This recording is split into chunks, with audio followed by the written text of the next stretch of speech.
Have all been there. You start something new, the gym, a study plan, even a marathon training. The first few days feel powerful. You are motivated, focused, and unstoppable. Then one morning you wake up and it's gone. No drive, no energy, just resistance. You tell yourself you have lost motivation, but the truth is, motivation isn't gone. It's being misunderstood. In this video, we will look at what neuroscience says about motivation, why we quit, and how you can train your brain to keep going constantly for the long run.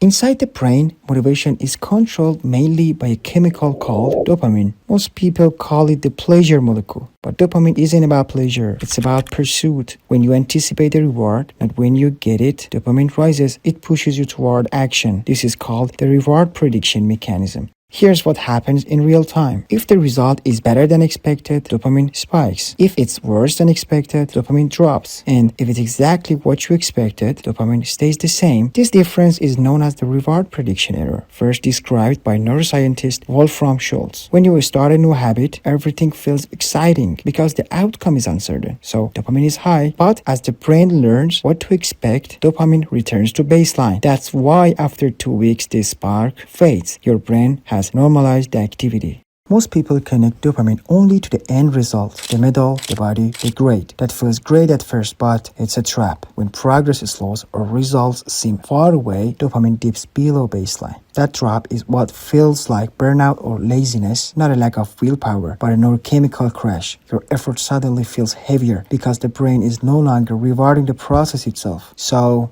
you stop, not because you can't do it, but because your reward system was wired around the wrong thing.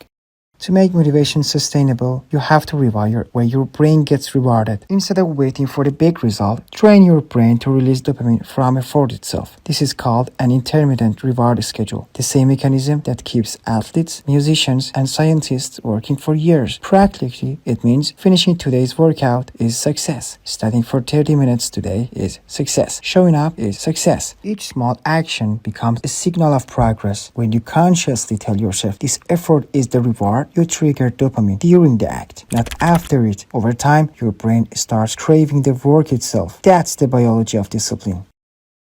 So, here's what we knew. Dopamine drives motivation, but it's released during pursuit, not reward. If you tie it only to outcomes, motivation fades. If you attach it to effort, motivation becomes endless. Motivation isn't something you wait for, it's something you train. This channel is where I'll share these kinds of reflections each week, grounded in neuroscience, supported by research, and connected to real life. If that resonates with you, subscribe and join me. And remember, the process itself is the reward.